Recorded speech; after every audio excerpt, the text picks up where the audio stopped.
بسم اللہ الرحمن الرحیم. حضرات، 5 مئی سن 2000 مسجد دار السلام باغ-ے-جناح لاہور میں محترم جناب ڈاکٹر سرار احمد صاحب کے خطاب جمعہ کا عنوان دجال کے آخری وار کے خلاف جہاد. شکریہ. الحمدللہ وکفا والصلاۃ والسلام علی عبادہ الذین اصطفیٰ، خصوصاً علی افضلہم وخاتم النبیین محمد الامین وعلی آلہ وصحبہ اجمعین. اما بعد فقد قال اللہ تبارک وتعالی کما ورد فی سورۃ الانفال: اعوذ باللہ من الشیطان الرجیم، بسم اللہ الرحمن الرحیم. یا ایھا الذین آمنوا استجیبوا للہ وللرسول اذا دعاکم لما یحییکم واعلموا ان اللہ یحول بین المرء وقلبہ وانہ الیہ تحشرون. واتقوا فتنة لا تصيبن الذين ظلموا منكم خاصة واعلموا أن الله شديد العقاب. واذكروا إذ أنتم قليل مستضعفون في الأرض تخافون أن يتخطفكم الناس فآواكم وأيدكم بنصره ورزقكم من الطيبات لعلكم تشكرون. یا ایھا الذین آمنوا لا تخونوا اللہ والرسول وتخونوا اماناتکم وانتم تعلمون واعلموا انما اموالکم واولادکم فتنہ وان اللہ عنده اجر عظیم.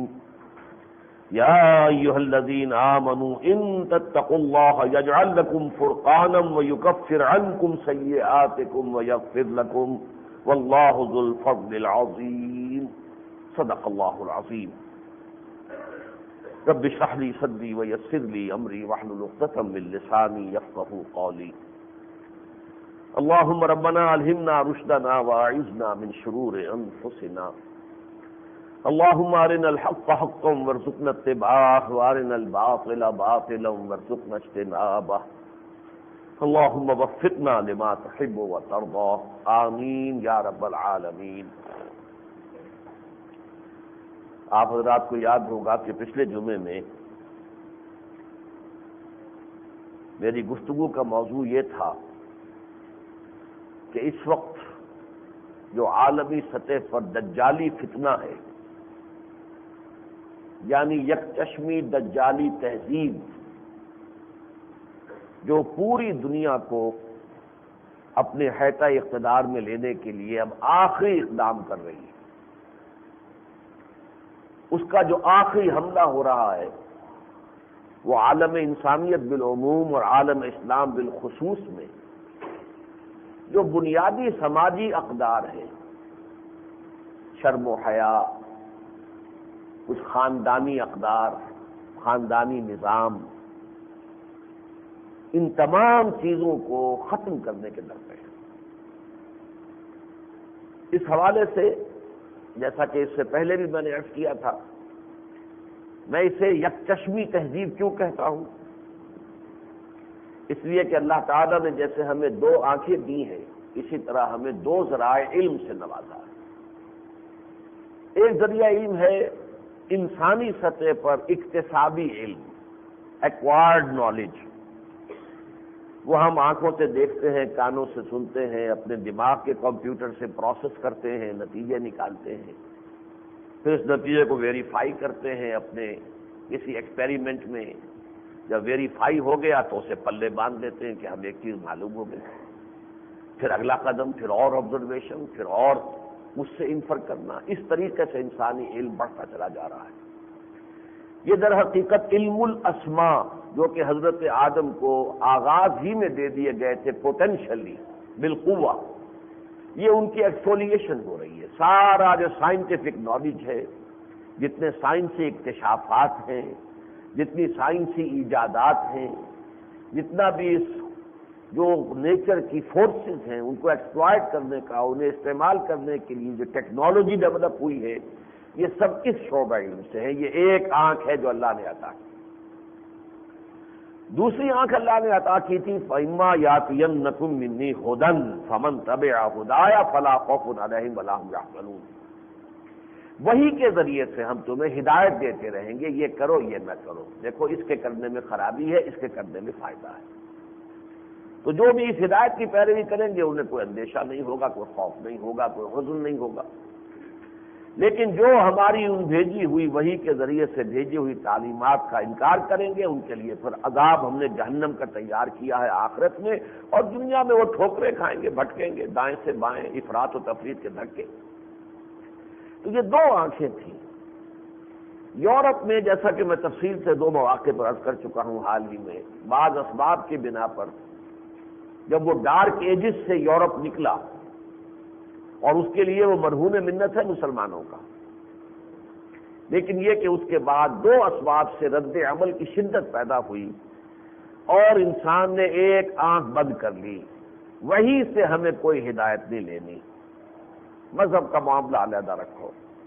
ہمیں تو ساری ہدایت جو ہے اس دوسرے علم سے لینی ہے یا اپنی عقل سے لینی ہے۔ اللہ اللہ خیر۔ ایک آنکھ بند، دوسری چوپٹ کھل گئی، خوب کھلی ہے، واقعی پر اس میں کوئی شک نہیں۔ یہ جو ایکسپلوژن ہوا ہے انسانی علم کے اندر، یہ تو واقعہ یہ ہے کہ زیادہ سے زیادہ آپ سمجھیے 1.5-2 صدی کی بات ہے، اور ایکسپلوژن تو اصل میں اسی صدی میں ہوا ہے، ورنہ اس سے پہلے تو بہرحال جیسے کہ بھی کچھوا چلتا ہے، وہ سائنس کا علم بھی آگے چل رہا تھا۔ پچھلی صدی کے اواخر میں نیوٹن کا سکہ جو ہے چل رہا تھا اور ڈنکا بج رہا تھا، اس صدی میں آ کے پھر وہ آئنسٹائن کا دور آ گیا۔ تو یہ بہت ہی تھوڑا سا عرصہ ہے جس میں کہ دھماکہ ہوا ہے بہت بڑا۔ یہ اس اوریجنل بگ بینگ سے کسی طرح کم نہیں ہے اپنے اثرات کے اعتبار سے، جو ایکسپلوژن ہوا ہے سائنٹیفک نالج اینڈ ٹیکنالوجی کا۔ یہ جو صورتحال ہے اس وقت، یہ ہے وہ یک چشمی تہذیب۔ جب اس نے انسانی زندگی کے جو اہم ترین حصے ہیں، ریاست، سیاست، معیشت، سماج اور سماجی ویلیوز، ان کا کوئی تعلق کسی آسمانی وحی سے نہیں، کسی مذہب سے نہیں، کسی سے نہیں۔ یہ انسان خود سوچے گا، خود غور کرے گا، خود نتائج بنائے گا، خود قانون بنائے گا، اپنی عقل سے چلے گا۔ یہ ہے وہ یک چشمی تہذیب۔ دو میدانوں میں تو یہ تقریباً یوں سمجھیے کہ ایبسولیوٹ کامیابی حاصل کر چکی ہے۔ ایک ہے ریاست اور سیاست کی سطح پر خدا کو باہر نکال دینا۔ خدا چاہے ہم اسے اللہ کہتے ہیں، کوئی اسے گاڈ کہے، کوئی اور کہے، لیکن ان کا ہر معاشرے میں مقام جو ہے وہ یہ ہے کہ اللہ مسجد میں بند رہے، نہ ہماری مارکیٹ میں آئے، نہ ہمارے بینکوں میں آئے، نہ ہماری پارلیمنٹ میں آئے، نہ ہماری کورٹ میں آئے، مسجد میں رہے، اس کے سامنے متھے ٹیک لے جا کر۔ گاڈ ہے وہ رہے کہیں، وہ سینیگوگ میں رہے، کہیں وہ کسی چرچ میں رہے، اس سے آگے اس کا کوئی عمل دخل نہیں ہے۔ تو یہ جو سیکولرزم ہے اور انسانی حاکمیت، ہم خود حاکم، اللہ نے خلافت دی تھی، ہم نے کہا نہیں خلافت نہیں، ہمیں حاکمیت چاہیے۔ یہ گویا کہ اللہ تعالیٰ کے مد مقابل کھڑے ہو کر انسان نے بغاوت کا نعرہ لگایا ہے، میں تجھے حاکم نہیں مانتا بلکہ میں خود حاکم ہوں۔ یہ تقریباً یونیورسل ہے، پوری نوع انسانی اس رنگ میں رنگی جا چکی ہے۔ ہم تھوڑی سی منافقت برت رہے ہیں، وہ میں بعد میں عرض کر دوں گا۔ قرارداد مقاصد ہم نے اپنے دستور میں لکھی ہوئی ہے، بالفعل ہم بھی اسی رنگ میں لگے ہوئے ہیں، اسی سیکولرزم کے تحت ہمارا نظام چل رہا ہے۔ اسی طریقے سے دوسرا دائرہ معیشت کے میدان میں سود اور جوئے، اسپیکولیشن پر مبنی سرمایہ دارانہ نظام، یہ ڈنکا بج رہا ہے۔ کہیں کہیں کوئی ابھی ریمننٹس رہ گئے ہیں تھوڑے بہت، جو اشتراکی جو معیشت ہے، اب کہیں شاید وہ کیوبا میں ہوگی، تھوڑی سی کسی اور جگہ ہو کچھ، اب یہ کہ پوری طریقے سے اب چین میں بھی نہیں ہے، لیکن یہ کہ بالفعل جو ہے پوری دنیا میں اب وہی مارکیٹ اکانومی، وہی انٹرسٹ بیسڈ اکانومی اور کیپٹلزم، وہ پوری دنیا کے اندر اس کا ڈنکا بج رہا ہے۔ تو دو میدانوں میں تو کامیابی حاصل کر چکی ہے، دجالی تہذیب، یکچشم تہذیب، بے خدا تہذیب، خدا سے بغاوت کرنے والی تہذیب، اور یہی دجال ہے۔ دجالیت کہتے کسے؟ دجل کہتے ہیں کسی شے کے اوپر ملمہ چڑھا دینا، ہے تانبا، پانی پھیر دیا ہے سونے کا، وہ سونا نہ، یہ دجل ہے، فریب، دھوکہ۔ اسی طریقے سے اس پورے معاملے کے اندر جو ہے اس دجل سے کام لیا گیا، حقیقت کو چھپا دیا گیا۔ اب اس کا جو آخری وار ہے جو کہ یورپ میں ویسٹ میں تو ہو چکا، وہ اپنے اچیو کر چکے اپنے آبجیکٹیوز، لیکن یہ کہ ابھی ایشیا، کچھ افریقہ، شمالی افریقہ، خاص طور پر جو مسلمانوں کا علاقہ ہے، اس میں ابھی کچھ شرم حیا کے نام کی کوئی شے، کوئی عصمت و عفت کے نام کی کوئی شے، کوئی خاندانی ادارے کی کوئی قدریں، کوئی اہمیت، کوئی بزرگوں کی عزت احترام، بڑوں چھوٹوں پر شفقت اور ان پر ترحم، یہ ساری چیزیں، خاندانی نظام، بیوی کا کام ہے کہ شوہر کی بات مانے اور شوہر کی تابعداری اختیار کرے، مرد کا معاملہ ہے کہ وہ کمائے، زندگی کے جو بھاری کام ہیں، ذمہ داریاں ہیں، وہ ان کو سنبھالے، عورت کا کام یہ ہے کہ وہ گھر گرہستی کے معاملات میں بنیادی طور پر بچوں کی پرورش ہے، تعلیم ہے، تربیت ہے، پھر بچوں کی تولید ہے، ولادت ہے، 9 مہینے حملت ہو امہ وہن علی وہن وفصالہ فی عامین، اس نے اپنی پیٹ میں اٹھائے رکھا اسے، اس کی ماں نے کمزوری پر کمزوری جھیلتے ہوئے، اور پھر یہ کہ دودھ پلانا 2 برس تک، اپنی توانائیاں ہیں نا کہ جو وہ دودھ کی شکل میں بچے کو منتقل کر رہی ہے، لیکن اس کو بھی در حقیقت اب ختم کرنے پر یہ جو یک چشمی افریت ہے مغرب کی دجالی تہذیب کا، اس پر تلا ہوا ہے۔ اس کے پیش نظر یہ ہے کہ بے حیائی، ہر طرح کی قدغنوں سے آزاد شہوت رانی، جس طرح چاہے انسان اپنی شہوت کی تسکین کرے، ہم جنس پرستی، مرد و زن کا ہر اعتبار سے کلی مساوات کا معاملہ، اور خاندانی ادارے کی تباہی، یہ ایجنڈا ہے اس وقت اس دجالی تہذیب کا۔ اب میں دوبارہ نہیں جا سکتا اس تفصیل میں کہ یہ دجالی تحریک ظاہر بات ہے اس کا منبع اور سرچشمہ شیطان کی ذات ہے، لیکن اس وقت دنیا میں اس کا سب سے بڑا ایجنٹ جو ہے وہ یہودی قوم کی وہ حیثیت حاصل ہے، اور یہودی قوم جو ہے اس وقت کرسچینٹی کو اپنے پنجے میں لے چکی ہے، فرنگ کی رگیں جہاں پنجے یہود میں ہے۔ اس طریقے سے یہ شیطان اور شیطان کا اعلی کار یہودی قوم، اور یہودی قوم کے پوری طرح تسلط کے اندر، قبضہ قدرت کے اندر جو ہے عیسائی دنیا آ چکی ہے۔ ابتدا میں صرف ویسٹ سے وائٹ اینگلو سیکسن پروٹیسٹنٹس، اب پوری عیسائی دنیا جو ہے ان کے قابو میں، اور اس طریقے سے یہ تہذیب جو ہے تیزی کے ساتھ آگے بڑھ رہی ہے۔ اس صورتحال میں نے آپ کو بتایا تھا پچھلی مرتبہ 1994 میں قاہرہ کانفرنس ہوئی، ایشیا کو گھیراؤ میں لیا جا رہا ہے، پھر 95 میں بیجنگ میں کانفرنس ہو گئی، اب جو کانفرنس ہونے والی ہے یہ 5 سے 9 جون تک، جس کے بارے میں میں نے پچھلی مرتبہ تفصیل سے آپ کو بتایا۔ اب اس کا عنوان کیا ہے؟ ویمن 2000، اور اس کے یہ عنوان ہے بیجنگ +5 کانفرنس۔ یہ کانفرنس اب کانفرنس کی شکل میں نہیں ہوگی، یونائٹڈ نیشنز کے تھرو ہوگی۔ یونائٹڈ نیشنز اسمبلی کا، جنرل اسمبلی کا اسپیشل سیشن جو ہے وہ اس موضوع پر ہو رہا ہے۔ بیجنگ +5 اس لیے کہا گیا کہ بیجنگ میں جو دیا گیا تھا ایجنڈا، اس پر کتنا کچھ عمل ہوا اس کا جائزہ لینا ہے، اور قاہرہ اور بیجنگ کانفرنس میں کچھ مسلمان ممالک نے کچھ ریزرویشن رکھ لی تھی، پوری طریقے سے اس ایجنڈے کو تسلیم نہیں کیا تھا۔ اب ہمیں وہ تمام ریزرویشن جو ہے بیریئرز کو توڑنا ہے، ختم کرنا ہے۔ ظاہر بات ہے کہ اگر یہ فیصلہ جو ہے یونائٹڈ نیشنز کے لیول پر ہو جائے تو جو پھر فیصلوں کو نہیں تسلیم کریں گے ان پر یونائٹڈ نیشنز کی طرف سے سینکشن شروع ہو جائیں گے۔ گویا کہ اس کو میں کہہ رہا ہوں کہ میں نے پچھلی مرتبہ وہ آیات آپ کو سنائی تھی کہ کس قدر ایک ریورس کنڈیشن ہو چکی ہے کہ ایک وقت میں اللہ تعالیٰ نے فرمایا تھا اولم یروا انا ناتی الارض ننقصها من اطرافها، سورہ رعد میں اور سورہ انبیاء میں فرمایا افلا یرون انا ناتی الارض ننقصها من اطرافها، کہ وہ جو الارض مقدس سرزمین مکے کی تھی، اس کے اندر تو کفار اور مشرکین کا پورا جو ہے وہ ہولڈ تھا، اور مسلمان حضور صلی اللہ علیہ وسلم آپ کے ساتھی جو ہیں وہ کمزور تھے، مستضعفین تھے، آج وہ آیت آئے گی۔ لیکن یہ ہے کہ آس پاس کے جو چاروں طرف آباد جو قبائل تھے ان میں اسلام پھیل رہا تھا، تو اللہ تعالیٰ نے اسے تعبیر کیا کہ یہ دیکھ نہیں رہے ہیں، ہم تو ان کے گرد گھیرا تنگ کر رہے ہیں، یہ مکے والے مگن ہیں کہ ہمارا یہاں پر ہمارا ڈنکا بج رہا ہے، ہماری حکومت محمد کی کوئی حیثیت نہیں صلی اللہ علیہ وسلم، لیکن یہ جو اسلام پھیل رہا ہے اطراف اور جوانب مکہ میں، تو یہ گویا کہ ہم مکے کی طرف پیش رفت کرتے ہوئے چلے آ رہے ہیں، گھیرا تنگ کرتے ہوئے۔ اولم یروا انا ناطل الارض الارض، وہ سرزمین، مقدس ترین زمین، جو کہ اقبال نے جو کہا تھا کہ دنیا کے بتکدوں میں پہلا وہ گھر خدا کا، وہ اللہ کا گھر تھا، توحید کا مرکز، اور اس وقت وہ شرک کا اڈا سب سے بڑا بن گیا تھا، 360 بت وہاں لا کر رکھ دیے گئے تھے۔ تو اب اس کو لبریٹ کرنے کے لیے جو تحریک محمد رسول اللہ کی دعوت و تحریک چل رہی تھی، وہ اس شان سے آگے بڑھ رہی تھی، پیش قدمی کر رہی تھی۔ آج اس کے برعکس صورتحال ہے، وہ جو کبھی کہا تھا مرثیہ حالی نے کہ اے خاصہ خاصان رسول وقت دعا ہے،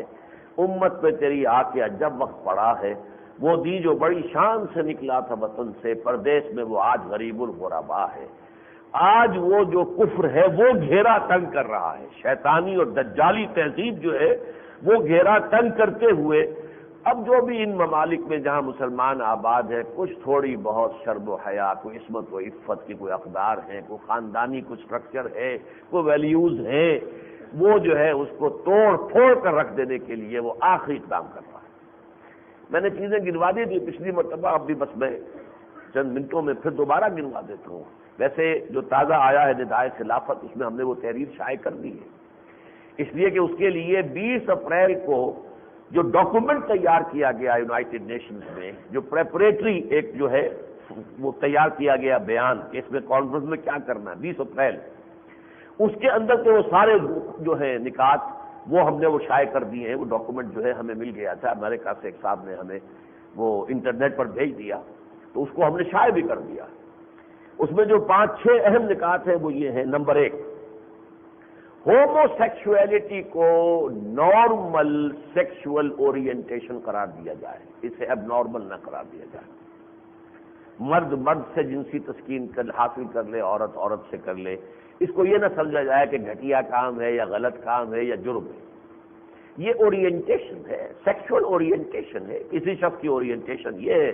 کہ وہ مرد ہی سے چاہتا ہے کہ اپنی تسکین کر لے کسی اور، تو آپ کو رسپیکٹ کرنا ہوگا، آپ اسے بنظر استحقار نہیں دیکھ سکتے۔ چنانچہ ہومو سیکشول میرجز کو بھی لیگل خاندان، فیملی کی حیثیت سے تسلیم کرنا ہوگا۔ اس میں اگر کہیں ابھی رکاوٹ ہے تو رکاوٹ اب ہمیں توڑ دینی ہے، ختم کرنی ہے، اس لیے کہ مسلمان ممالک نے ان چیزوں میں کچھ رکاوٹیں ڈالی تھیں کہ ابھی ہم پورے طور سے اپنے ممالک میں لوگوں سے یہ ساری باتیں منوا نہیں سکتے۔ بے نظیر گئی تھی یہاں بیجنگ کانفرنس میں، لیکن وہاں انہوں نے بھی کچھ نہ کچھ تحفظات کا معاملہ کیا تھا۔ مجھے پتا تھا پاکستان کا معاشرہ ہے، اس کے ملک کے لوگ ہیں، ان کی سوچ کیا ہے۔ تیسری بات یہ کہ عورتوں کے ضمن میں سب سے پہلی بات تو یہ کہ خانہ داری کی ذمہ داری ان کی ہے ہی نہیں، وہ اگر کرے تو اس پر انہیں ویجز ملنی چاہیے، وہ بھی ایک مزدوری ہے۔ نمبر 2 یہ کہ یہ حمل اور وضع حمل کا جو سلسلہ برداشت کرنا پڑتا ہے، اس پر بھی وہ ویجز لے سکتی ہیں اپنے شوہر سے یا جو بھی ہو، جو پارٹنر ہے زندگی کے اندر جس کے ساتھ رہ رہی ہے، اسے جو ہے کیونکہ اس نے اس کا کام کیا ہے۔ اب ظاہر بات ہے کہ اس میں مرد اور طریقے سے تو شیئر نہیں کر سکتا، لیکن یہ کہ وہ اس کو محنتانہ ادا کرے۔ نمبر 3 یہ کہ بیوی بھی اگر کبھی شوہر کی خواہش جو ہے جنسی وہ پورا نہ کرنا چاہتی ہو تو شوہر مجبور نہیں کر سکتا۔ اس صورت میں اس کو میریٹل ریپ قرار دیا جائے گا کہ یہ بھی اس نے زنا بالجبر کیا ہے، چاہے وہ منکوح عورت ہے۔ پھر یہ کہ پروسٹیٹیوشن جو ہے اسے بھی ایک نارمل پروفیشن قرار دے کر اس کو بھی ڈگنیٹی آف لیبر کے دائرے میں لایا جائے کہ یہ سیکشول ورکرز ہیں، جیسے کوئی اور محنت کر رہا ہے، کوئی کسی چلا رہا ہے، کوئی اینٹ ڈھو رہا ہے، کوئی اور کام کر رہا ہے، کوئی قلم کاری کر رہا ہے بیٹھا ہوا کلرک ہے، اسی طرح یہ بھی سیکشول ورکر ہے۔ اس نے اس کو ذریعہ بنایا ہے اپنی آمدنی کا۔ اور آخری بات یہ کہ وراثت اور طلاق میں ایبسولوٹ ایکویلٹی، برابر، کسی درجے میں بھی فرق نہیں۔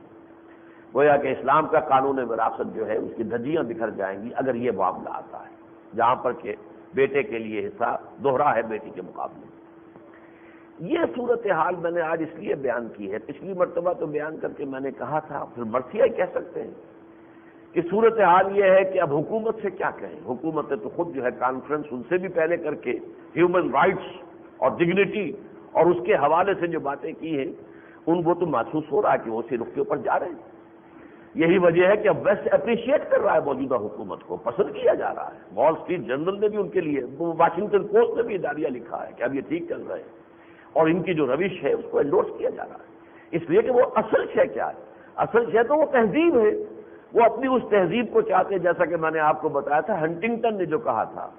کہ ہم تو جو اس وقت دنیا میں ایگزسٹنگ 8 سویلائزیشنز ہیں ان میں سے ایک ہماری ہے، 7 اور ہیں، ان 7 میں سے 5 کو ہم آسانی سے اسیمیلیٹ کر سکتے ہیں، اپنے اندر ہضم کر سکتے ہیں، گم کر سکتے ہیں، صرف 2 ہیں جو ذرا ہمارے لیے پرابلم بنا سکتی ہیں کوئی ہمیں ہمارے مد مقابل، ایک مسلم سویلائزیشن ہے اور دوسرے یہ کہ کنفیوشین سویلائزیشن آف چائنا، ان سے ذرا ہمیں نمٹنا پڑے گا۔ اب وہی دیکھیے انہوں نے کیا اسی لیے کہ ایک کانفرنس کی بیجنگ میں، ایک کانفرنس کی قاہرہ میں۔ ظاہر بات ہے کہ عرب ملت کا جہاں تک کہ کلچرل امام ہے، علمی اور ثقافتی، وہ تو مصر ہے پوری عرب دنیا کی۔ قاہرہ میں کانفرنس کی، پھر بیجنگ میں کانفرنس کی، یہ سارا کام جو ہو رہا ہے، میں نے مرثیہ کہا تھا کہ اب ہمارے ہاں تو چاہے وہ نواز شریف کی حکومت تھی، چاہے بے نظیر کی ہو، ایلیٹ ہمارا جتنا بھی ہے، چاہے وہ ٹیکنوکریٹس ہیں اور چاہے بیوروکریٹس ہیں اور چاہے بیشتر ہماری جو ہے آرمی کی ٹاپ براس ہے اور چاہے وہ سیاست، وہ سب کے سب اسی تہذیب کے اندر رنگے ہوئے ہیں، اسی کے پروردہ ہیں، اسی سے تعلیم یافتہ ہیں، یہی ان کی سوچ ہے، لہذا وہ اسے اوپر جا رہے ہیں۔ ان سے اب کیا کہیں؟ اور بار بار کہہ کر کچھ حاصل نہیں ہوا، نواز شریف سے کہہ کر کچھ حاصل نہیں ہوا۔ کتنی بڑی ہم نے تحریک چلائی کہ بھائی اس منافقت، دستوری منافقت کو ختم کرو، کہ دستور میں پورا اسلام موجود ہے، قرارداد مقاصد موجود ہے، صفحہ 227 موجود ہے کہ یہاں کوئی قانون کتاب و سنت کے منافی نہیں بن سکتا اور نہیں چل سکتا، لیکن چل رہے ہیں، اس لیے کہ ان کی کوئی آپریٹو حیثیت نہیں ہے، اس کو کوئی لزوم نہیں دیا گیا کہ اس کے ذریعے سے اس کا جو ہے امپلیمنٹیشن ہوگی۔ تو گویا کہ منافق اسے وہ کہتے ہیں کہ وہ زبانی کلامی تو پورا مسلمان ہے، عمل میں در حقیقت وہ اسلام نہیں ہے، اس کے اندر وہ منافق قوم، دنیا کی روئے ارضی پر سب سے بڑی منافق قوم اس وقت مسلمانوں نے پاکستان کی ہے۔ ہمارا دستور منافقت کا پرندہ ہے، ہم نے اپنی مثال پر کوشش کی، خدا کے بندے اس میں یہ ترمیم کر دیجئے، یہ جو چور دروازے بند کر دیجئے تاکہ امپلیمنٹیشن آف شریعہ جو ہے اس کا عمل شروع ہو جائے، لیکن کچھ حاصل نہیں، نہ ان سے کچھ کہنے سے حاصل ہوا ہے اور نہ ان سے کچھ کہنے سے حاصل ہے۔ اسی طرح میں نے عرض کیا تھا کہ اگر دینی جماعتیں ہیں وہ اپنے یا تو یہ کہ مسلکی خونوں سے باہر نکلنے کو تیار نہیں، ان کا جو بھی فرقے وارانہ جو انداز ہے وہ اس سے باہر، یا پھر یہ ہے کہ جن میں کوئی تھوڑی سی سیاست کی جو ہے انہیں کوئی یعنی اب کیا میں کہوں چٹخارا کہہ لیں یا جو چسکا پڑ گیا ہے تو وہ اس کو دیکھتے ہیں، لہذا اب جو بھی بلدیاتی الیکشن کے چھچڑے جو ہے ٹانگ دیے گئے ہیں تو اب وہ ان کی اصل توجہ تو ادھر ہوگی۔ یا یہ ہے کہ زیادہ سے زیادہ یہ ہو رہا ہے کہ یہ جو کچھ ہوا ہے ابھی کہ توہین رسالت جو کا قانون جو ہے اس میں کہ اس کی امپلیمنٹیشن کے اندر جو ترمیم کی گئی ہے، اس کے پروسیجرل تبدیلی، اس پر عوام اٹھ کھڑے ہوئے ہیں، کچھ نہ کچھ تمام دینی جماعتوں نے بات کی، اگرچہ کوئی متحدہ باز اس لیے کہ یہ ہے حضور کے ساتھ جذباتی تعلق کا معاملہ۔ میں آج سوچ رہا تھا تو میں یہ سمجھتا ہوں کہ در حقیقت جیسے آئس برگ ہوتا ہے، آئس برف کا ٹپ جو ہوتا ہے اوپر سے نظر آ رہا ہوتا ہے پانی کی تہہ کے اوپر، سطح سے اوپر، وہ تو بڑا مختصر سا ہوتا ہے، اصل تو بیس نیچے ہوتا ہے، بہت بڑا پہاڑ جیسا تودا جو ہوتا ہے وہ نظر نہیں آتا۔ تو یہ جو ہے کہ قانون توہین رسالت کے اندر جو اس کے اندر جو ایک طریقہ کار میں تبدیلی کی جا رہی ہے، یہ ٹپ آف دی آئس برگ ہے۔ اب ہماری مذہبی جماعتیں اس کے اوپر تو شوٹنگ کریں گی اور کر رہی ہیں، ہم نے بھی، تنظیم اسلامی نے بھی مظاہرہ کیا ہے اور اچھا بھلا مظاہرہ کیا اور خاصی اس کی جو ہے اخبارات کے اندر بھی کوریج ہوئی ہے۔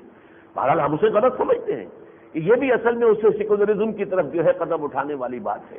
کہ جو کام کچھ ہو بھی گئے ہیں اس کو تو اصل میں تو وہ چاہتے ہیں کہ اس معاملے کو ختم کیا جائے، توہین رسالت کا یہ قانون سرے سے ختم کیا جائے۔ پھر وہ یہ بھی چاہتے ہیں کہ یہ جو قادیانیوں کو غیر مسلم قرار دینے والا فیصلہ یہ بھی ختم کیا جائے، دستور میں سے حذف کیا جائے۔ سیکولرزم کے تقاضے ہیں جو وہ پورے کروائیں گے، اگر آپ ان کے راستے پر چلیں گے تو ایک ایک کر کے وہ اگلی ایک کے بعد دوسری، دوسرے کے بعد تیسری بات منوائیں گے۔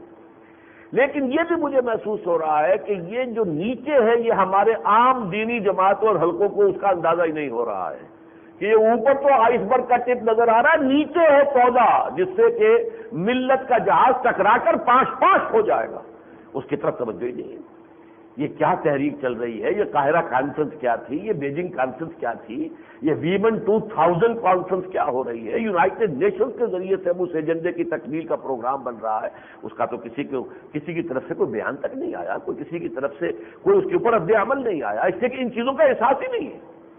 یہ تو چونکہ مغربی تہذیب ویسے بھی ہمارے ہاں اس کا سکہ چل رہا ہے تو یہ چیزیں کچھ نہ کچھ تو ہمارے ہاں آ ہی چکی ہیں۔ آخر وہ سیکولرزم ہمارے ہاں ہے نا کہ ہم نے قادیانیوں کو غیر مسلم اقلیت تو قرار دیا، لیکن کسی مسلمان کے غیر مسلم بن جانے پر، مرتد ہونے پر جو شریعت کا قانون ہے سزائے قتل، وہ تو ہم نے نافذ نہیں کی۔ نتیجہ کیا نکلا؟ قادیانیوں کو آپ نے غیر مسلم قرار دے کر پوری دنیا کی جو سمپتھیز تھیں وہ تو ان کے کھاتے میں آ گئی، بڑے مظلوم لوگ ہیں، بڑے یہ تو ان کے ساتھ زیادتی ہوئی ہے بہت ہے، لہذا پوری دنیا ان کی پشت پر ہے، جبکہ اصل قادیانیت کا فروغ جو ہے وہ اب بھی جاری ہے آپ کے معاشرے کے اندر، وہ قادیانیت اب بھی پھیل رہی ہے اندر ہی اندر۔ اس کو تو روکا جا سکتا ہے اگر قتل مرتد کی سزا کو نافذ کیا جائے،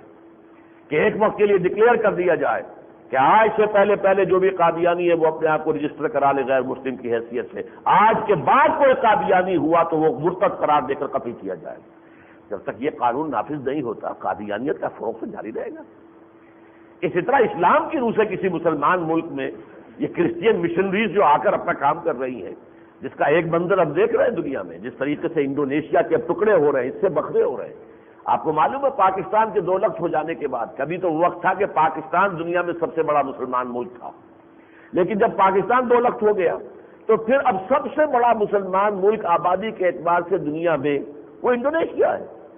اور پچھلا جو شمارہ آیا تھا امپیکٹ کا، اس میں جو اس کی جو کور سٹوری تھی، اس کے اوپر جو ٹائٹل تھا وہ یہ تھا کہ چپنگ انڈونیشیا فرام دی ایجز، کہ انڈونیشیا کو اب ادھر سے توڑ پھوڑ کر کے اس کے ایک جزیرہ تو آدھا وہاں پر جو ہے عیسائی حکومت بن دی گئی، رومن کیتھولک ایسٹ تیمور کے اندر بن گئی، مولوکو آئی لینڈ کے اندر جو ہے بے شمار مسلمان قتل کیا گیا، اور پوری دنیا کے اندر اس کا کوئی احساس ہی نہیں۔ ایک اگر کسی شخص کو توہین رسالت کے اوپر پاکستان میں سزا سنا دی گئی تھی، پوری دنیا میں قیامت آ گئی تھی، پوپ صاحب بول پڑے تھے، صدر صاحب امریکہ کے بول پڑے تھے، پوری دنیا سے بیانات آ گئے، اور وہاں ہزاروں مسلمان قتل ہو گئے۔ نائجیریا میں ہزاروں مسلمان عیسائیوں نے قتل کر دیے صرف اس لیے کہ شریعت کا قانون نافذ ہونے لگا تھا۔ پوری دنیا کے اندر کوئی بات ہی نہیں۔ یہ ہے صورتحال۔ تو اسلام کے امپلیمنٹیشن کا تو ہم نے راستہ اختیار نہیں کیا، کس سے کیا کہیں؟ نہ تو حکومت سے کچھ کہنے کا فائدہ ہے اور نہ ہی دینی جماعتوں سے کچھ کہنے کا، کہہ کر تھک چکے ہیں۔ آج میں آپ سے کچھ کہنا چاہتا ہوں۔ ہمارے لیے یہ بڑا آسان ہوتا ہے یہاں بیٹھ کر کچھ مشورے حکومت کو دے دیے، کچھ مشورے جو ہے جماعتوں کو دے دیے، لیکن سوال تو یہ کہ میں اور آپ، میری اور آپ کی ذمہ داری کیا ہے؟ کیا یہ صورتحال اس بات کی متقاضی نہیں ہے کہ اب عوام کھڑے ہوں، عوامی سطح کے اوپر جو ہے ریزسٹنس شروع ہو، اس کے خلاف لوگوں کو معلوم ہو کہ عوام کے اندر جذبات ہے؟ ظاہر بات ہے کوئی منظم عوامی مزاحمت کرنے کے لیے ایک آرگنائزیشن کی ضرورت ہے، اس کے لیے لوگوں کو آگاہ کرنا تاکہ انہیں احساس تو ہو کہ کیا ہو رہا ہے، کیسے ہماری جڑیں کھودنے کا بندوبست کیا جا رہا ہے، کیسے ہماری پوری تہذیب جو ہے وہ آخری کوئی رہ گیا چادر اور 4 دیواری کے اندر، اگر اسلامی تہذیب مسلمان تہذیب کا یوں بچا کھچا کوئی اثر رہ گیا ہے، یوں سمجھیے کہ یہ ہے کہ جس کو کہ اب وہ بالکل صفحے ہستی سے جو ہے محو کرنے کے لیے قبر کر چکے ہیں، تو اس کے اوپر کوئی جہاد کے لیے لوگ کھڑے ہوں۔ حال یہ ہے حکومت ایلیٹ ہماری، وہ میں اس موجودہ حکومت کی بات نہیں کر رہا، ساری حکومتیں جو اب تک آئی ہیں، آخر آئلی قوانین ایک جرنیل نے نافذ کیے تھے، آج بھی کچھ لوگ کہتے ہیں وہ ٹھیک ہیں، تمام دینی جماعتوں نے کہا کہ وہ غلط ہیں، تمام نے، شیعہ سنی دیوبندی بریلوی اہل حدیث جماعت اسلامی ٹاپ قیادت نے کہا غلط ہے، لیکن اس کے اوپر کوئی تحریک چلانے کی ہمت جب کی دینی جماعتوں نے، سیاسی تحریکوں کے اندر لگ گئے، بھٹو کی ٹانگ کھینچ دی یا ایوب خان کی ٹانگ کھینچ دی، لیکن اس پر حالانکہ سب نے کہا کہ یہ غیر اسلامی ہے، لیکن تحریک نہیں چلائی۔ ہندوستان میں مسلمانوں نے کر کے دکھایا، تھوڑا سا ایک جو ہے ورڈکٹ آیا تھا، ایک فیصلہ آیا تھا کلکتہ ہائی کورٹ کا شاہ بانو کیس میں، کہ جس میں اسلام کے آئلی قوانین میں دخل اندازی کی گئی، اور وہاں پر مسلم پرسنل لا بورڈ بن گیا، تمام مذہبی جماعتیں، مسلمانوں کے تمام ادارے جمع ہو گئے، ایک قیادت سینکڑوں مسلمانوں نے جانے دے دی، لہذا راجیو تھا اس وقت پرائم منسٹر انڈیا کا، اس کی حکومت نے گھٹنے ٹیک دیے، قانون منظور کرنا پڑا کہ مسلمانوں کے آئلی قوانین میں ہندوستان کی کوئی عدالت دخل نہیں دے سکتی، ان کے اپنے قوانین ہیں، اسی کے مطابق۔ یہاں یہ ہے کہ ہمارا ایک فوجی جرنیل فیلڈ مارشل خود ساختہ، جو چاہے بڑے سے بڑا خطاب اپنے لیے لے لے، فیلڈ مارشل محمد ایوب خان، انہوں نے وہ آئلی قوانین نافذ کر دیے، اصولی اعتبار سے تھیوریٹیکلی تو آج تک بھی نافذ ہے۔ 11 برس تک اسلام اسلام اسلام اسلام کرتے ہوئے ضیاء الحق چلے گئے، لیکن ان میں یہ ہمت نہیں تھی۔ جب میں نے 5 فروری 1980 کو ان سے کہا ہے، 1982 کو، کہ جناب یہ آپ نے اپنے ہینڈ سلیکٹڈ یہ آپ نے جو ہے ہینڈ پکڈ جو ہے علماء کو رکھا ہے اس فیڈرل شریعت کورٹ میں۔ تقی عثمانی کون ہے؟ آپ کا چوائس ہے۔ ملک غلام علی مرحوم کون؟ آپ کا چوائس ہے۔ اور پیر کرم شاہ صاحب کون ہے؟ آپ کا چوائس ہے۔ آپ نے ان کے ہاتھ باندھ دیے، آئلی قوانین پر بھی یہ بات نہیں کر سکتے۔ کیا یہ کمپیٹنٹ نہیں ہے؟ کیا یہ دیانتدار نہیں ہے؟ کیا یہ شریعت سے واقف نہیں ہے؟ اور غلام احمد پرویز اس وقت تک زندہ تھا، میں نے کہا وہ ہے، وہ آئے شریعت کورٹ میں ثابت کر دے کہ یہ جو قوانین اس نے بنوائے تھے ایوب خان کے ہاتھوں، بنانے والا ماسٹر مائنڈ غلام احمد پرویز تھا۔ چونکہ وہ رہا تھا حکومت پاکستان میں، وہ ڈپٹی سیکرٹری کے عہدے سے جو ہے وہ در حقیقت ریٹائر ہوا تھا، تو اس کا بہت ابل دخل تھا بیوروکریسی کے اندر، اس کے بڑے اثرات تھے، اس کو اس نے استفادہ کیا اور اس کو قانون بنوا دی۔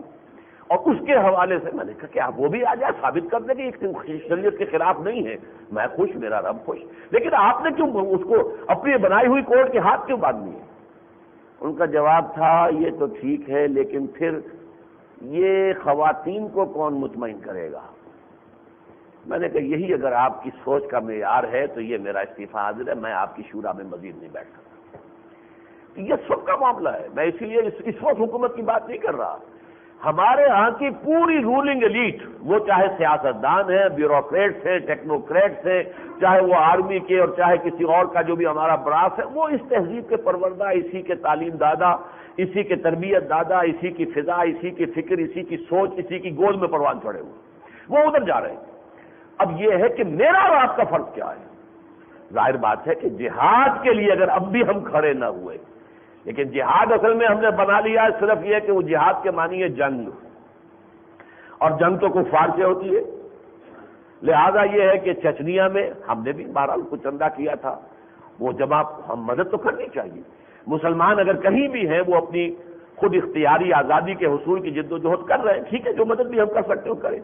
لیکن صرف یہ جہاد تو نہیں ہے۔ اپنے ملک میں جہاد کرو نا، اپنے ملک میں اسلام آیا نہیں، وہ ملک جو بنا اسلام کے نام پر، اور اس میں ہم نے جو بھی کچھ کیا، کچھ چھرے اڑائے، ہم نے بڑے بڑے محل بنا لیے، جا کر دیکھ لیجئے ڈیفنس اپنا لاہور کا، ڈیفنس دیکھ لیجئے کراچی کی، یہ ساری کی ساری کوٹھیاں جو بنی، محل بنے ہوئے ہیں جہاں پر کہ سنگ مرمر تھوپا گیا ہے۔ معلوم ہوتا ہے کہ پیسے اس قدر وافر ہیں کہ تھوپے جا رہے ہیں، جیسے دیہات میں اوپلے تھوپے جاتے ہیں دیواروں کے اوپر، ایسے پیسے تھوپے گئے، ڈالر تھوپے گئے۔ یہ تو کام ہم نے کیا۔ وہ اسلام کہاں ہے جس کے لیے وہ لاکھوں، وہ بچوں کے لیے آتا، آؤ بچوں سیر کرائیں تم کو پاکستان کی، جس کے خاطر ہم نے دی قربانی لاکھوں جان کی، وہ قربانی لاکھوں جان کی تو اسلام کے نام پر تھی،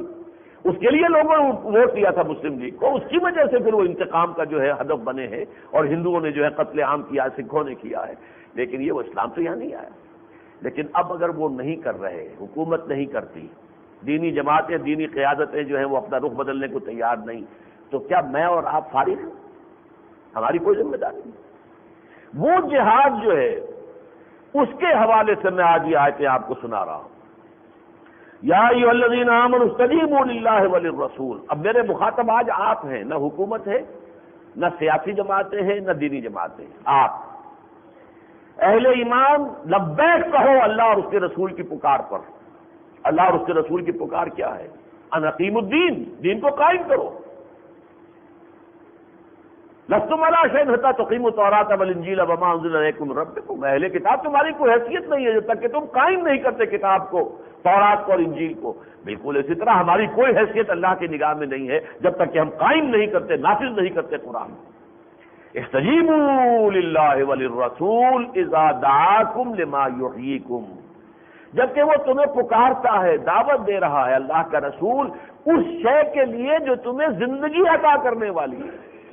بظاہر تو اس میں زیاں ہے، جان کا جو ہے خطرہ ہے، اس لیے کہ اس میں میدان میں نکلیں گے۔ فرض کیجئے کسی وقت کوئی مزاحمت کی تحریک اٹھتی ہے، کو ہم لے کر مطالبہ سڑکوں پر آتے ہیں کہ یہ کام ہم نہیں ہونے دیں گے، اس کو ہم ختم کروائیں گے، جیسے ابھی یہی قانون توہین رسالت کا معاملہ ہے، یا کوئی اور اگلا قدم اٹھتا ہے ہمارے ملک کے اندر، تو اس میں امکان تو ہے آپ کو جان ہتھیلی پر رکھ کر میدان میں آنا پڑے گا۔ لیکن یہ در حقیقت اصل حیات ہے۔ یہ اگر اس معاملے میں تم جان دے دو گے تو گویا کہ اصل حیات اور اصل حقیقی زندگی سے تم بہرہ ہو جاؤ گے۔ لما یحییکم، وہ شے جس کی طرف محمد تمہیں دعوت دے رہے ہیں وہی تو حیات حقیقی، اصل حیات۔ ولا تقولوا لمن يقتل في سبيل الله اموات بل احیاء ولكن لا تشعرون۔ ہرگز نہ سمجھنا ان کو جو اللہ کی راہ میں قتل ہو جائیں کہ وہ مردہ ہیں، مردہ نہیں ہے، وہ زندہ ہیں، سورہ آل عمران میں فرمایا ان ربہم یرزقون، وہ تو اپنے رب کے پاس رزق پا رہے ہیں، جو ان کا اعزاز و اکرام ہے وہ انہی کو معلوم ہے۔ اس اعتبار سے یا ایھا الذین آمنوا استجیبوا للہ وللرسول اذا دعاکم لما یحییکم، یہ تو ہے ترغیب کا انداز۔ دیکھیے یہاں جس جہاد کا میں آپ کے سامنے ذکر کر رہا ہوں اس کے لیے ایک حدیث پہلے آپ سن لیجئے۔ حضور نے فرمایا صلی اللہ علیہ وسلم، اور یہ حضرت عبداللہ ابن مسعود رضی اللہ تعالیٰ عنہ سے یہ روایت ہے، ما بعث اللہ من نبی قبلی فی امتہ، اللہ تعالیٰ نے مجھ سے پہلے جس نبی کو بھی اس کی امت میں مبعوث کیا، الا کان لہ حواریون و انصار و اصحاب، اس کے کچھ نہ کچھ حواری اور اصحاب ضرور ہوتے تھے، کسی کے 2-4 ہیں، کسی کے 100 ہیں، کسی کے کچھ زیادہ ہیں، لیکن کچھ نہ کچھ تو ہوتے ہی تھے نا۔ حضرت مسیح علیہ السلام کے 12 حواری تھے، کہتے ہیں کہ باقی 70 اور افراد تھے جو ان پر ایمان لائے تھے۔ حضور کو اللہ تعالیٰ نے کثیر تعداد میں صحابہ عطا فرمائے، تو فرماتے ہیں کوئی نہ کوئی ضرور ان کے ہوتے تھے، الا کان لہ اصحاب و حواریون، وہ کیا کرتے تھے، یاخذون بسنتہ ویقتدون بامرہ، وہ اپنے نبی کی سنت کو مضبوطی سے پکڑ لیتے تھے اور انہی کے حکم کی پیروی کرتے تھے۔ ثم انہا تخلف من بعدہم خلوف، لیکن پھر ہمیشہ ایسا ہوا ہر نبی کی امت میں کہ کچھ عرصے کے بعد ناخلف لوگ آ گئے ہم جیسے، نام لیوا تو محمد کے ہیں صلی اللہ علیہ وسلم، لیکن محمد کے راستے پر چلنے کو ہم تیار نہیں ہیں، یہ ناخلف۔ ثم انہا تخلف من بعدہم خلوف، پھر ایسے ناخلف لوگ آ جاتے تھے ہمیشہ، وہ کیا کرتے تھے، یقولون ما لا یفعلون، وہ کہتے تھے جو کرتے نہیں تھے، ویفعلون ما لا یؤمرون، اور کرتے وہ تھے جس کا حکم ہی نہیں ہوا،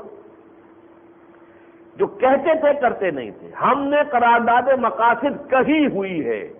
اپنی دستوسا اسمبلی کی زبان سے وہ کلمہ شہادت 1949 میں ادا کر لیا تھا 12 مارچ کو، حاکمیت اللہ کی ہے،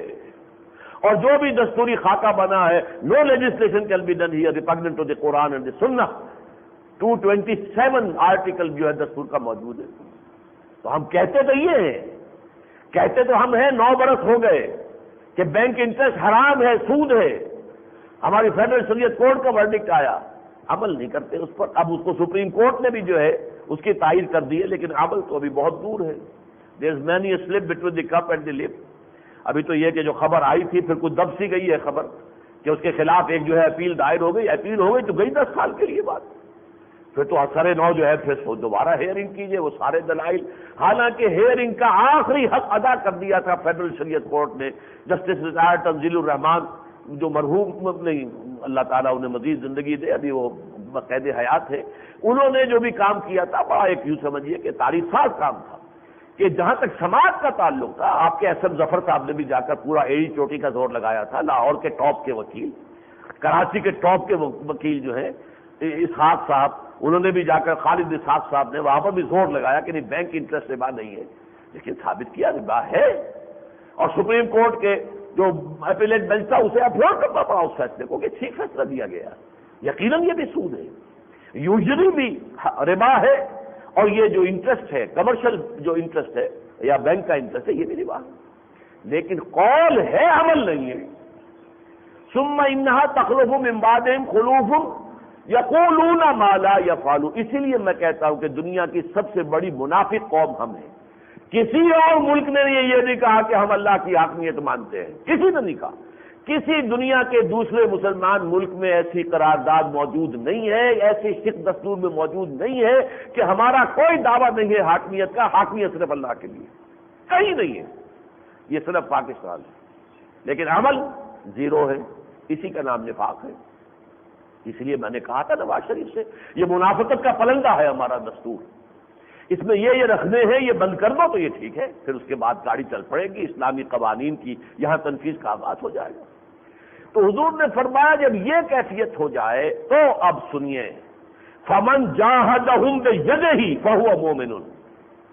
جو کوئی ایسے لوگوں کے خلاف اپنے طاقت کے ساتھ ہاتھ سے جہاد کرے گا وہ مومن ہوگا۔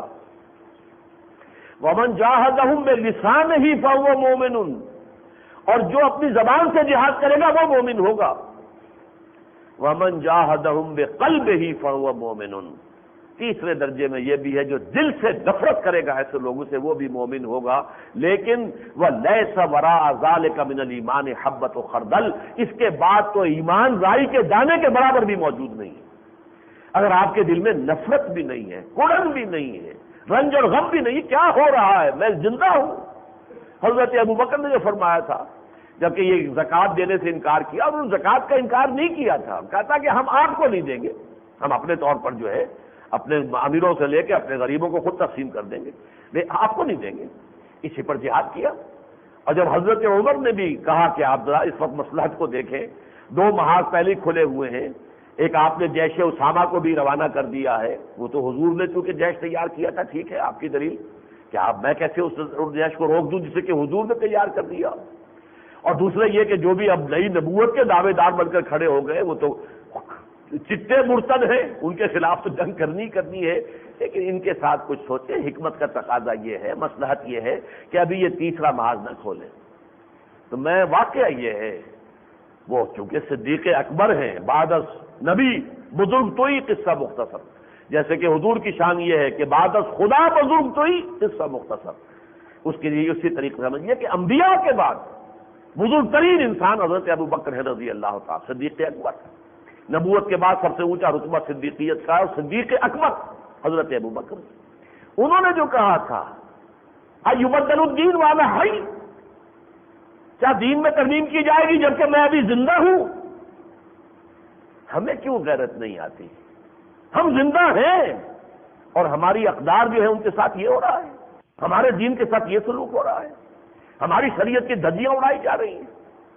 آسماں جہانگیر جا کر رقص کرتی ہوئی جو ہے، وہاں سے بھی عورتیں آئی تھیں، وہ امن کا پیغام لے کر امن کی فاختائیں بن کے عورتیں آئی تھیں، یہاں سے بھی عورتیں گئی ہیں، لیکن کس تماش کی عورتیں وہاں سے آتی ہیں، کس تماش کی عورتیں یہاں سے جاتی ہیں، وہ سب کو معلوم ہے۔ ان کا کوئی دین سے کوئی سروکار نہیں، کوئی تعلق نہیں، جن کی کہ اسلامی اقدار کے ساتھ ان کی کوئی مناسبت نہیں، وہ جو ہے وہ ناچ رہی ہیں آپس میں مل کر، ہندو عورتیں اور مسلمان عورتیں۔ یہ ہو رہا ہے۔ ہم زندہ ہیں، کھاتے ہیں، پیتے ہیں، عیش کرتے ہیں، ہماری جو ہے رگ حمیت جو ہے وہ پھڑکتی نہیں ہے، ہمارے اندر اللہ کے لیے، اللہ کے دین کے لیے غیرت نہیں آتی۔ تو فرمایا یا ایھا الذین آمنوا استجیبوا للہ وللرسول اذا دعاکم لما یحییکم،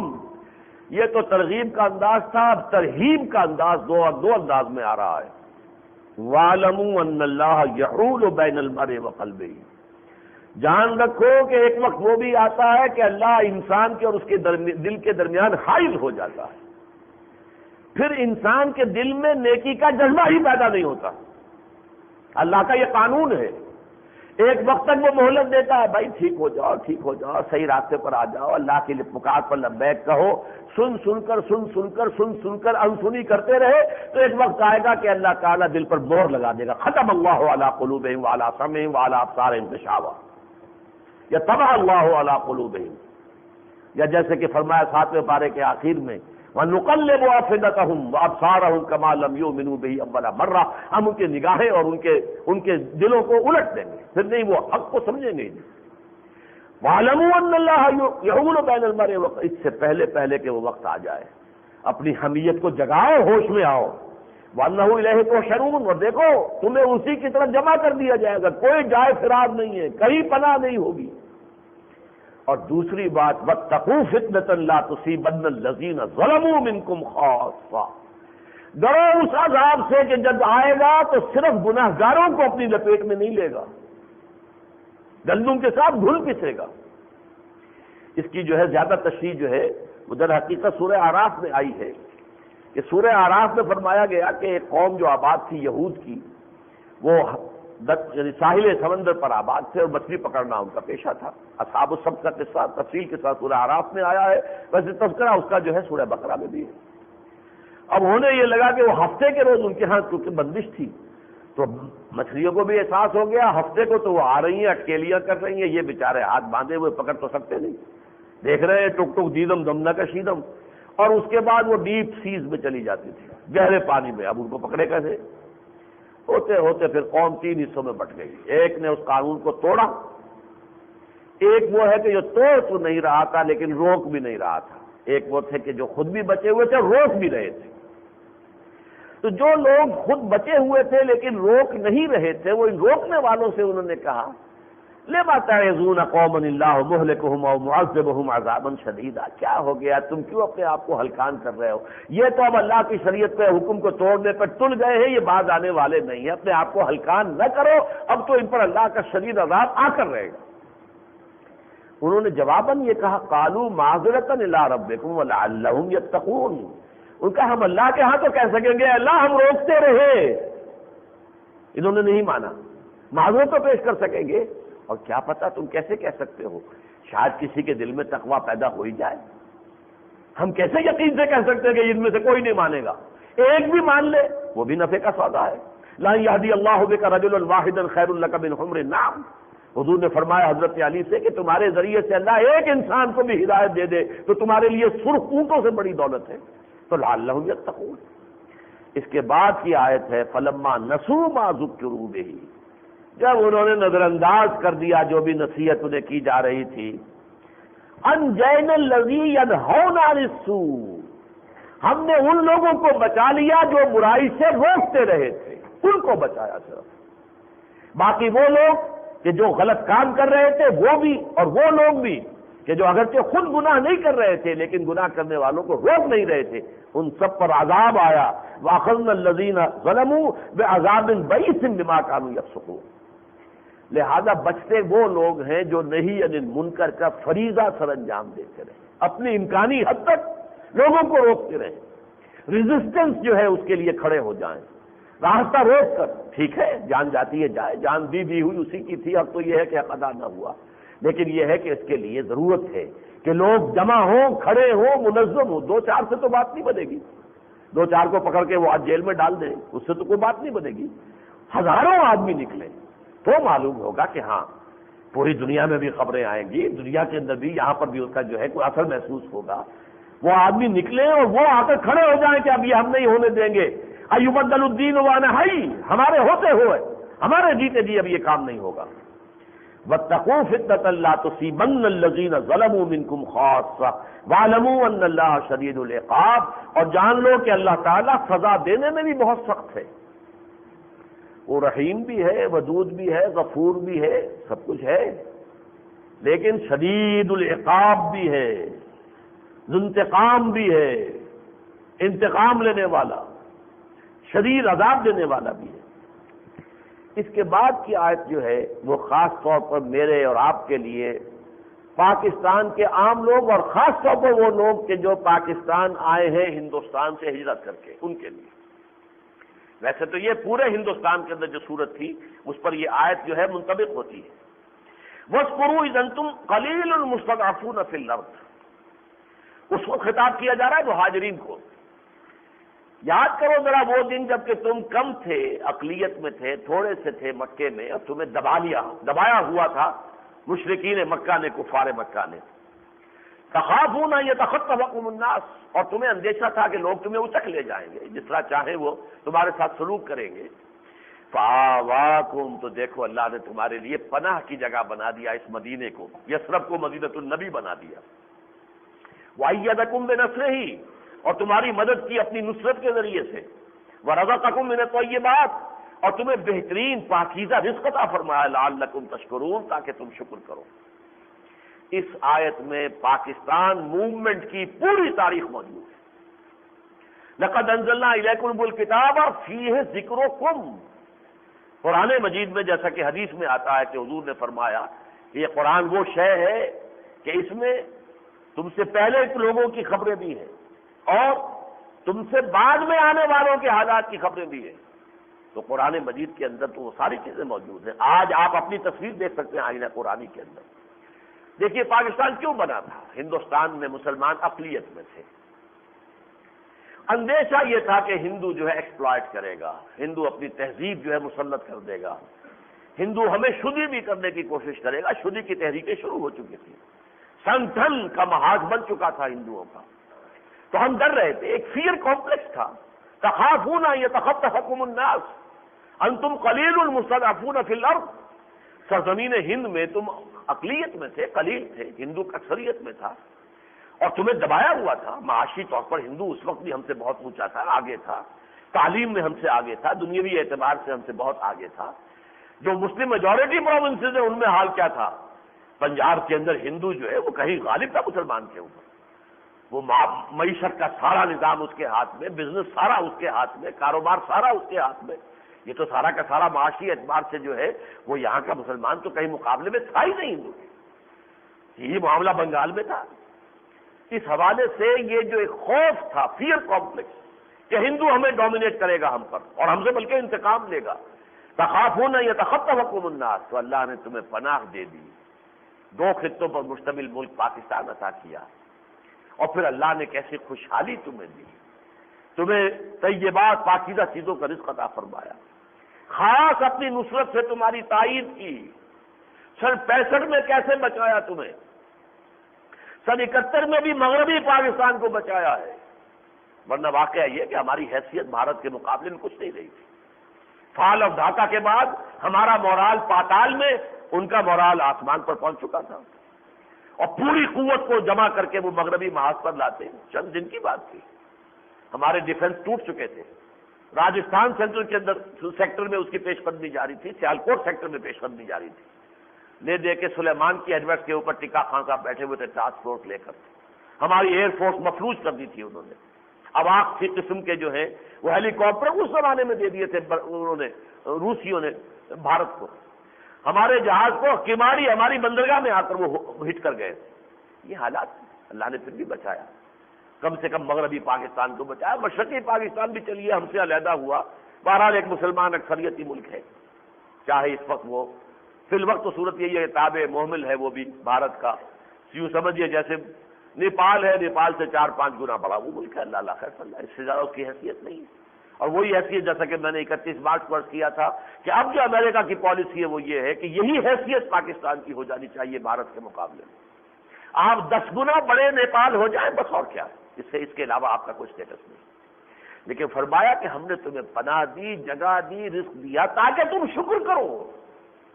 تاکہ ہماری اس آزادی جو ہے اس کا حق ادا کرے جو ہم نے تمہیں عطا کی ہے، یہ سلطنت خداجات جو تمہیں عطا کر دی ہے، اب اس میں ہمارے دین کا ڈنکا بجاؤ، ہمارے نبی کا لایا ہوا نظام قائم کرو، جو کبھی کہا تھا علامہ اقبال نے 1930 کے خطبے میں، اور جو قائد اعظم پھر جس کی کہ رٹ لگاتے رہے، ہمیں پاکستان اس لیے چاہیے کہ ہم دنیا کے سامنے اسلام کے اصول حریت و اخوت و مساوات کا ایک نمونہ پیش کرنا چاہتے ہیں، تجربہ گاہ بنانا چاہتے ہیں، یہ تو گویا کہ لائٹ ہاؤس ہمیں بنانا ہے پوری دنیا کی رہنمائی کے لیے، وہ کہاں ہے؟ لیکن ہم نے نہیں کیا، اس لیے دیکھیے فرمایا یا ایھا الذین آمنوا لا تخونوا اللہ والرسول وتخونوا اماناتکم وانتم تعلمون، اہل ایمان اللہ اور اس کے رسول کے ساتھ خیانت مت کرو، یا تم اس کے ساتھ خیانت کر رہے ہو۔ کیسے تم نے گڑ گڑا کر دعائیں کی تھی پاکستان کے لیے،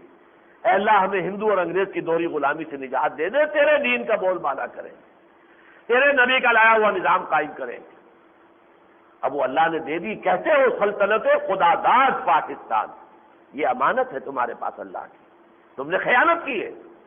پہلی سزا تمہیں سن 71 میں مل چکی، ملک 2 ٹکڑے ہو گیا،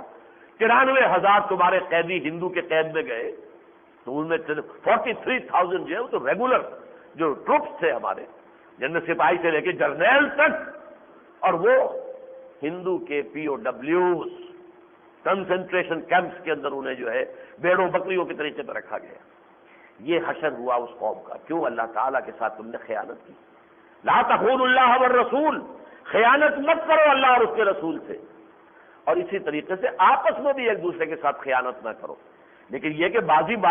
بارش بابا ہم بازی، آپس میں خیانت کرنا، کسی نے آپ کے پاس کوئی پیسے رکھوا دیے، اب آپ اس کو جو ہے نہیں دینا چاہ رہے، واپس چال بٹول کر رہے ہیں یا کچھ اور کر رہے ہیں، تو یہ خیانت آپس کی ہے، لیکن اس سے کروڑ گنا بڑی خیانت ہے اللہ کے ساتھ خیانت کرنا۔ بازی بارش بابا ہم بازی، یہ کھیل جو تم کھیل رہے ہو اپنے باپ کی داڑھی سے کھیلنے لگے ہو، تو تم تو خیانت کر رہے ہو اللہ سے اور اس کے رسول سے، اس کے دیے ہوئے ملک کے اندر تم نے اس کا نظام قائم نہیں کیا، اور اب سیلاب آ رہا ہے، اور ہماری یہ حکومت تو NGOs کی حکومت ہے، اس حکومت میں تو IMF کے ورلڈ بینک کے نمائندے ہی بیٹھے ہوئے ہیں، ذہن وہ، سوچ وہ، غور وہ، فکر وہ، بہت بڑا مارکا مار لیا، ہم اتنے $1 ملین کی قسط دینے کے قابل ہو گئے ہیں، یہ ہماری اچیومنٹ ہے، اب ہم یہ قسط جو ہے ادا کر دیں گے، قابل ہو گئے ہیں۔ اور جو ہے اس ملک کے اندر ابھی کولو میں یہاں کے عوام کو اور پیلو اور نکالو اس کا خون، لیکن ان کو جو ہے ان کی قسط بر وقت پہنچ جائے، کہیں ان کے بکس میں ہم جو ہے کہیں برے کھاتے میں ہمارا نام درج نہ ہو جائے، ڈیفالٹرز نہ ہو جائے۔ یہ ہماری ساری مساعی کا جو ہے اصل حاصل یہ ہے۔ بے نظیر ایک حد تک گئی، اس کے بعد اس نے ہاتھ اٹھا دیے، پھر نواز شریف صاحب آئے، کچھ قدم انہوں نے بڑھائے، پھر انہوں نے ہاتھ اٹھا دیے۔ اب ظاہر بات ہے کہ یہ چاہے مارشل لا نہیں ہے لیکن ہے تو آرمی کی حکومت ہے، چیف ایگزیکٹو ہے، جو بھی چیف آف آرمی ہے وہی چیف ایگزیکٹو ہے گورنمنٹ کا پاکستان کا، لہذا وہ جس طریقے سے کر رہے ہیں، اور صاحب انہوں نے کہہ دیا کہ میرے پاس کچھ نہیں ہے، خزانہ خالی ہے، سختیوں کے لیے تیار ہو جاؤ، تمہیں اور پیلیں گے ہم اور نکالیں گے تمہارا جوس، تمہارے اندر سے جو ہے تیل نکال کر باہر ہمیں دینا ہے، ان کی ڈیمانڈ تو پوری کرنی ہے۔ یہ صورتحال ہے۔ فرمایا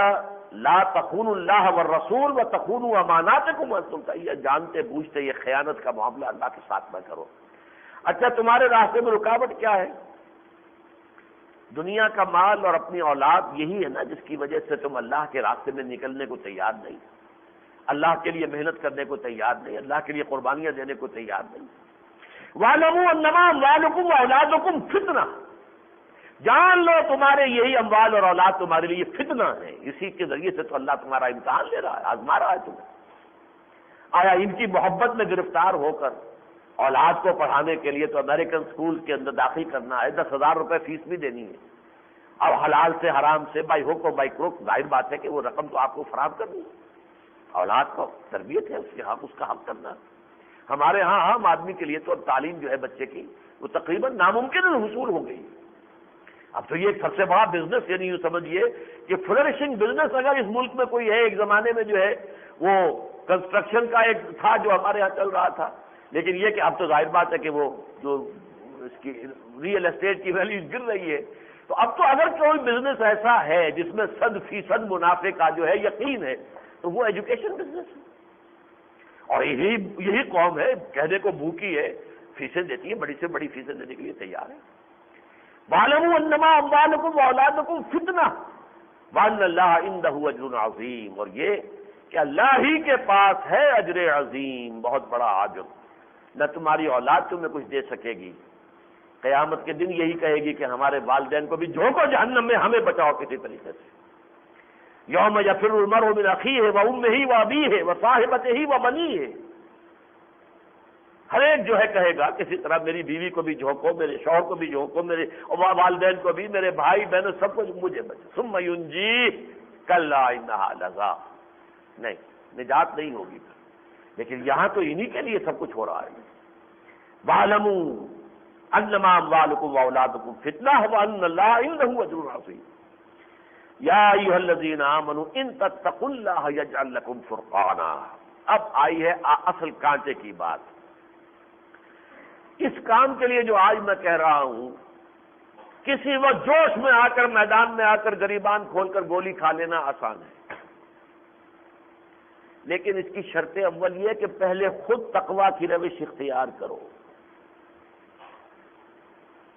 جان بھی اپنی قربان کر دو گے تو جان ناپاک ہے، اس سے کوئی نتیجہ نہیں برآمد ہوگا، اللہ قبول ہی نہیں کرتا۔ آپ بکرے کا سینگ ٹوٹا ہوا ہے تو آپ قربانی نہیں دیتے، ناپاک وجودوں کی قربانی اللہ کے ہاں قبول نہیں ہے۔ اپنے آپ کو پہلے پاک کرو، پھر اپنی جانیں اللہ کی راہ میں قربان کرو، یہ تقویٰ، اگر تم تقویٰ کی روش اختیار کرو۔ یہی چیز ہے کہ جو سورہ آل عمران، ویسے تو یہ کہ قرآن مجید کی ترتیب میں تو سورہ آل عمران بہت پہلے ہے، تیسرے اور چوتھے پارے میں ہے، اور یہ جو ہے 9ویں پارے کے اندر ہے، 9ویں میں، تو اس حوالے سے تو یہ بعد میں ہے، لیکن حقیقت میں یہ تو غزوہ بدر کے بعد نازل ہو رہی ہے، اور آل عمران غزوہ احد کے بعد نازل ہوئی ہے، وہ 1 سال بعد نازل ہوئی۔ وہاں پھر ترتیب الٹ دی گئی، وہ جو 3 آیات ہیں سورہ آل عمران کی 102 103 104 جس پر میری کتاب بھی موجود ہے، امت مسلمہ کے لیے سے لکھاتی لایا عمل۔ پہلی بات یہ ہے یا ایھا الذین آمنوا اتقوا اللہ حق تقاتہ ولا تموتن الا وانتم مسلمون، پہلے خود تقویٰ اختیار کرو، اپنے آپ پر، اپنے وجود پر، اپنے گھر میں اللہ کا دین قائم کرو، پھر پاکستان کی سرزمین پر اللہ کا دین قائم کرنے کے لیے سربکت ہو کر میدان میں آؤ۔ تمہارے اپنے گھر میں اللہ کا دین ہے نہیں، تمہارے اپنے وجود پر اللہ کا دین ہے نہیں، تمہاری معاش حرام پر ہے، تمہاری معاشرت جو ہے غیر اسلامی ہے، تو کیا اسلام قائم کرو گے؟ کہاں کرو گے؟ پھر تو بہتر ہے گھر میں بیٹھے رہو، اسلام کو بدنام مت کرو۔ تو سب سے پہلا کام یہ ہے، منزل یہی کٹھن ہے قوموں کی زندگی میں، بڑا مشکل کام ہے۔ نفس امارہ کو مارنا بہت مشکل ہے، اپنے نفس کے اوپر شریعت کا نفاذ بہت مشکل ہے، اپنی معاش پر، اپنی معاشرت پر شریعت کا نفاذ مشکل ہے، اپنی وضاقتہ پر نفاذ مشکل ہے۔ وضاقتہ، داڑھی سنت مؤکدہ ہے بھائی، بعض علماء کے نزدیک واجب کے درجے میں ہے، اور ہم صبح روزانہ اس کے اوپر شیب کا جو ہے تیشہ چلاتے ہیں۔ یہ سارا صرف یہ اپنی شکل کے اوپر بھی ہم اپنی شریعت کو نافذ کرنے کو تیار نہیں، اور کہاں کریں گے؟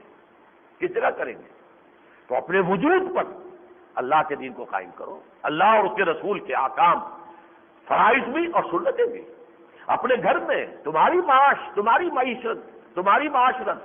تمہارا رہن سہن، گھر میں اگر شرعی پردہ نافذ ہے، ہاں تب اس کا مطلب ہے تم نے اپنی معاشرت کے اوپر اسلام کو نافذ کیا۔ شرعی پردہ، رواجی پردہ نہیں، شرعی پردہ۔ یہ علماء سے پوچھئے کون کون محرم ہوتے ہیں، کون نہیں ہوتے ہیں، کس کس کے سامنے ایک عورت مسلمان آ سکتی ہے، کس کے سامنے نہیں آ سکتی، یہ آپ کو ان سے پوچھنا ہوگا۔ یا اگر اللہ توفیق دے تو سورہ نور کھول کر خود دیکھ لیجیے، ایک فہرست دے دی گئی ہے کہ یہ ہے جو محرم ہے کسی عورت کے، جن کے سامنے ایک عورت آ سکتی کھلے چہرے کے ساتھ، باقی کے سامنے نہیں آ سکتی۔ باقی سے بات ہوگی تو من ورائے حجاب ہوگی، من ورائے حجاب فصلوہن من ورائے حجاب۔ یہ جب تک ہم اپنی ذات پر اور اپنے گھر پر اللہ کا دین نافذ نہیں کریں گے، اگلا قدم بیکار ہے۔ تو اس لیے یہاں پر آخری درجے میں یہ فرمایا، اور وہاں میں نے عرض کیا پہلی بات یہی ہے کہ یا ایھا الذین آمنوا اتقوا اللہ حق تقاتہ ولا تموتن الا وانتم مسلمون، اور اس کے بعد واعتصموا بحبل اللہ جمیعا، پھر کسی ایک شخص سے بیعت کر کے اور ایک مضبوط جماعت کی شکل اختیار کرو، اور پھر اس کے بعد ہے وَلْتَكُن مِّنكُمْ أُمَّةٌ يَدْعُونَ إِلَى الْخَيْرِ وَيَأْمُرُونَ بِالْمَعْرُوفِ وَيَنْهَوْنَ عَنِ الْمُنكَرِ وَأُولَٰئِكَ هُمُ الْمُفْلِحُونَ۔ پھر تم سے ایک ایسی جمعیت وجود میں آئے کہ جو تین کام کرے، نیکی کی طرف، خیر کی طرف دعوت دینا، نیکی کا حکم دینا، بدی سے روکنا۔ اور وہ بدی سے روکنے کے تین درجے اس حدیث میں آ گئے، دل سے شدید نفرت، اور کم سے کم زبان تو استعمال کرو، کہو تو صحیح کہ خدا کے بندو مت جاؤ ادھر، یہ غلط راستہ ہے، اور یہ کہ تیاری کرو اس کی کہ ایک منظم قوت تمہارے پاس فراہم ہو جائے تاکہ میدان میں آ کر بدی کو چیلنج کر سکو اور اس کا مقابلہ کر کے اس کا استیصال کر سکو، اس کو جڑ سے اکھیڑ کر پھینک سکو۔ اقول قولی ھذا واستغفر اللہ لی ولکم ولسائر المسلمین والمسلمات۔